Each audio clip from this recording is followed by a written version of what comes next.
fiddling around with Yamato. Felt like it plateaued too quickly with the glass cannon build. Hope everybody's day went well, and welcome to some One Piece action. If you're new to the channel, please give us a subscribe. And if you're a returning viewer and have not subscribed yet, please give us a subscribe. It definitely helps the channel grow. And then it helps get decks out there, ideas out there, a lot of things, man. Help us really integrate into this One Piece community. I feel like the community is missing out on what we put out because I think it can spark a lot of ideas and potentials and all that stuff. You know what I'm saying? I feel like we be on the right track with things. And think about it. It's a huge network of players, right? So if we did something good, the network could make it great. Is how I feel, you know? But okay. And we got Yamato, and we decided to try to have a different flow with Yamato. To my knowledge, the leader is very glass cannon. Sometimes they had the Yamato wall with the 8-drop kid, and other times they have the ferocious, constantly swinging, constantly attacking for large numbers. So they lack a board development in the early game. So it's pretty much mid to late game or whatever, turn 4, turn 5 type of deck in most cases. Ooh, Kuzan play. Yeah, we gotta check a card. Checking a 2K. I guess we felt like we get some value out of the Kikinojo. But most likely the Kikinojo would have been the safer thing to discard. We also have 4 life, so okay, I can understand. Now this is definitely going to be tough. This is going to be tough. Oh, okay. Now the thing, the benefit of Yamato, right? Okay, so like I said earlier, let me actually conclude that thought properly. Glass cannon deck, right? Usually if you can just manage or find a way to get through the tough parts when versing Yamato, you're probably just gonna win, right? It's like you're burning the candle on both ends, and essentially blockers. Oh my God, blockers just hurt Yamato. And of course, players have tried to put cards in the decks in the builds to help them get past blockers, to help them try to figure things out. So we just said, okay, let's see if we can go more of a chip away type of style, because nobody wants to lose 2 life at a 5k swing. So more often than not, a person's going to try to counter out if you're swinging for 5, swinging for 6, or even swinging for 7. And with the extra Dawn that you're not using, you can develop board. So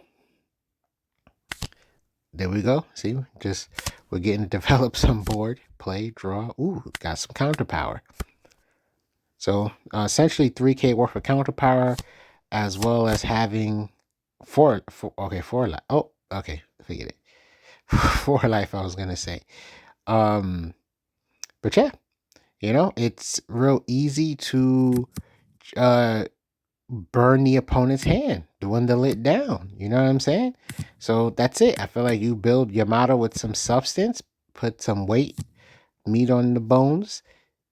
It's a very dangerous deck. Granted, the glass cannon build is very impactful, right? You're just swinging like crazy, and then you close the game out with a Hody Jones. I'm well aware. It could be scary, and of course, it's not just that, but it's also getting those life triggers. You're getting Ooh, they definitely want to counter out of this, and their hand size is so large. It's like I would be outright amazed if they couldn't counter out of that. Okay, cool. Surprised we went so early with an Onami play. But anyway, where's my brain at? I don't know. I can't quite remember what I was, or the track I was going on. But essentially, we're like let's just put some annoyances in there. So we got Onami for the banish. We got OG Yamato, because also has bet the banish. We got what's her name?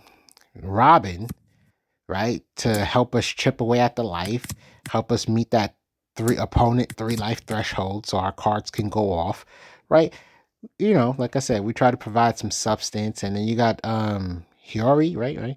You play her, you draw a card, you could cheat out the 5-drop Yamato for 4 Don or any other Wano card that you can essentially just put out, but you're drawing a card while playing a card essentially. So oh yeah, and you got that Deroshi or whatever it's called, helps you in a deck with a decent amount of triggers.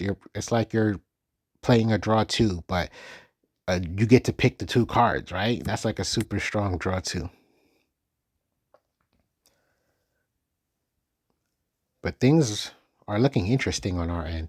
We're down to 1 life, yes, but we can make things uncomfortable for the Luffy player, I guess, right? It looks like they did play Ace with the ability, so Luffy is 7K. A blocker would save the day. So we got 4 down. We might just oh yeah, they're countering out. We might just be able to play Sanji, have a blocker, and then I can, if they don't take that life, I can see us going for a Hiyori switch life, and then Momonosuke add Hiyori to life. I can definitely see that play happening. Wow, that's a big swing. Oh, well, forget that Hiyori thing.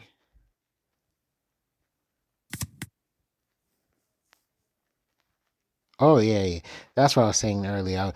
Essentially, yeah, you got the banish effects, and you got Robin and all this stuff to really help you burn your opponent because they're going to chuck a lot of cards out of hand. So, you know, Robin's there, helps you get life, yada yada. I think I get the gist of it, right? Double attack is already scary, so now wow. Wow, that's actually outright amazing. And that's how much they fear the 5-drop Yamato. That's nuts. That's how much they fear the 5-drop Yamato. 5-drop Yamato is like a busted card, to be honest. Let's put some respect on 5-drop Yamato. It's just the stat line keeps it from seeing crazy play. That's it. That's all it is. The stat line being a 5-drop 5K is what really holds it back. Now we actually have to cross our fingers that they definitely that's disgusting. But it makes sense, but still disgusting. Yeah, they play Ice Age and they play Moria, so it makes sense. But like you look at that hand, you're like, oh my god, we lucked up. No, we didn't. That's the deck list. We didn't luck up at all. Going up against Blackbeard. So now we do have on play effects in this deck. Well, we got a mix, right? I think we're safe.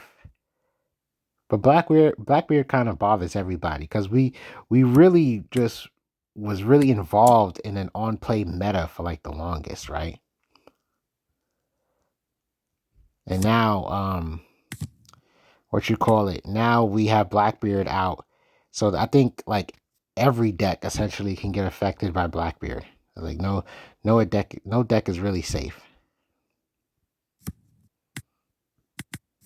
Well, let's see if they're gonna swing with that blocker. Because if they don't, we can get a search and then put Momonosuke into life. Oh, wow. That's such a boo moment. Oh, okay, cool. We can Hiyori and cheat out Momonosuke. Yeah, hey, 5-drop Momonosuke. I was like, wait, I think I have to specify which one. Grown man Momonosuke. Oh, that's hilarious. You couldn't. Oh, I was gonna say you could technically block. You could have blocked that, right? That would have been a free block. What's the worst that happens? We attack the blocker, or yeah, you see, just encourage them to discard a card.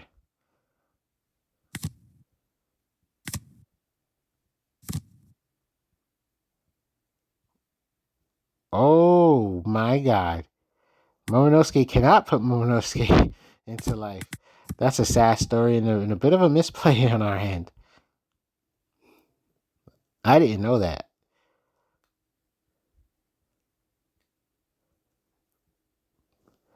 That's a little sad. But hey, it happened. Good thing their hand size is low. Double attack is like a comeback factor. So we're not out of the game. Their hand is low.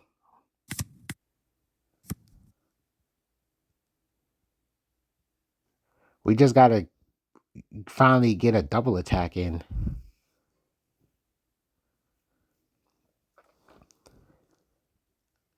They are 1, 2, 3, 4, 5.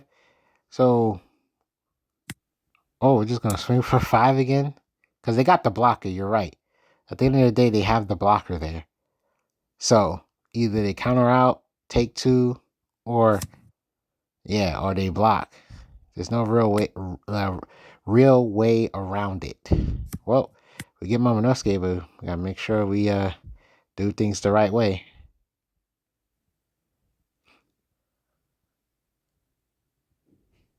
I think it's okay to play Robin. And at least you're gonna have a character that could potentially start attacking. And it also puts Blackbeard in a position where they really gotta make sure they don't get hit with the double attack. Because then they're gonna be at 2 life.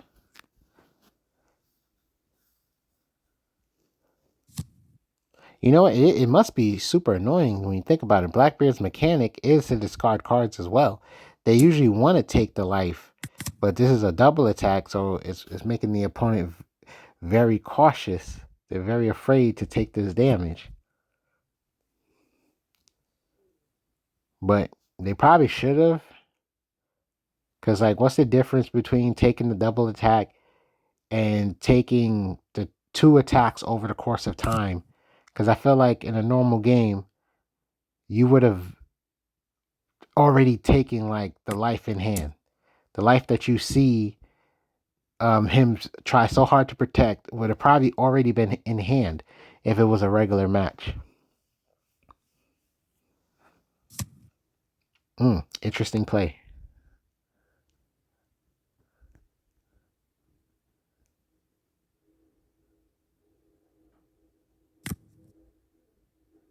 This game is about resources, so yep, I'm like, I respect it.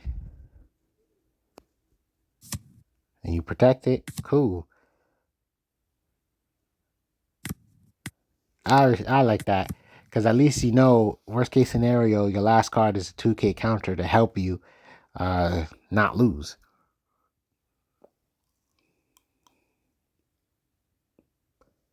And we have the Hiyori on deck with the you're the one that should disappear. So essentially, we can also set that up when we get down to our last life. This is interesting. I wonder if the Blackbeard player is very annoyed at us.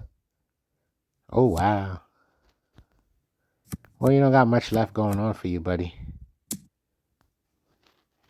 Yeah, I would say let that go. Or you're protecting it? Well, okay. Because I'm like, you have cards in your hand to develop board, so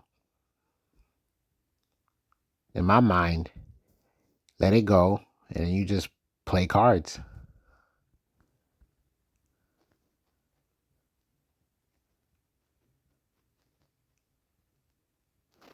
I wonder if the Blackbeard feels like the game is over, because it kind of looks like it. Yeah, you needed to take the life cards, buddy. That plays a big role in your mechanics, your system, your engine. You would have had some cards you could have kept discarding to search, search, and search. That's what I'm saying. It's just funny. People really don't want to take double attacks, especially if it's for 5K. They don't want, so a lot of times they just chip. So anyway, this build just encourages people to just chuck their cards. This is kind of fun. Oh my God. That's nuts. That's nuts. I would play that Onami. I would play that Onami. Oh my god, that'll make my fucking stomach sick. Oh my god.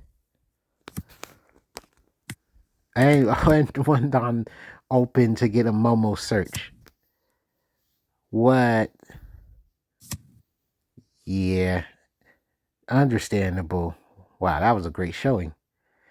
Well, Uji, thanks for watching.